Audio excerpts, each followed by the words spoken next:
I'm Airman First Class Whipple. I went to Menasha High School from Menasha, so from the area. So what do you do? So I'm a Tactical Air Control Party Specialist, or TACP for short. We provide joint fire support for our Army counterparts whenever that's necessary. What was the selection process? I know there's a test that you guys have to take that other airmen don't have to take. What is that, and what was it like? Right, so the very first thing that you'll do in order to even get slotted for the Battle for the Airman job is the PAST, or the Physical Ability and Stamina Test. And that consists of a run, as well as push-ups, sit-ups, and pull-ups.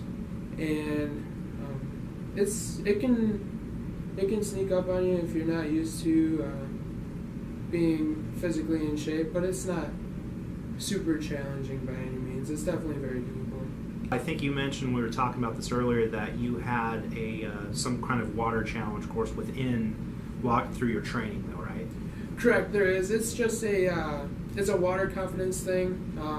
Basically, you jump in a pool a few times, swim across with your uniform on a few times, and you carry some equipment as well. And that's pretty much the extent of what we have to do as far as water training goes. Now, you went through a series of several different tech schools. You kind of hop around the country a little bit. How long was the entire technical training for you from beginning to end? So the entire technical training, I'd say it can last up to about 2 years or so, just because you go through your tech school, and then from there you go on to continuation training, whether that be airborne or SEER or whatever kind of schools like that. And then once you get to your unit, then you train to become CMR, or Combat Mission Ready. And what that is, it's kind of going over the stuff that you learned in the schoolhouse, but they go into a lot more detail because they have you for a lot longer time, and that's where you actually really learn a lot. And so in total it comes out to about 2 years or so. Okay, very cool. Tactical Air Control Party, you guys are embedded with the Army very often. So let's say I'm an Army commander. What do I got to do? What's the process look like once I've identified a target?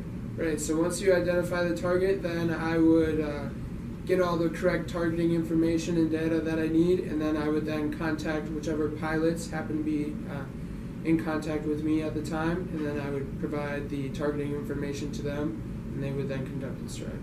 Excellent. What do you like most about what you do? There's a couple things that I like a lot about it. The first one being the camaraderie. We become a very close-knit group of friends, and also meeting new people, especially with the Army, since we work with them all the time. And another thing that I like too is being able to travel, because throughout the training we've had to go to many different places because we're constantly training, and so we hop around many different places throughout the United States, anywhere in the world really too. Thanks for letting us ask you some questions. Yeah, of course, thank you.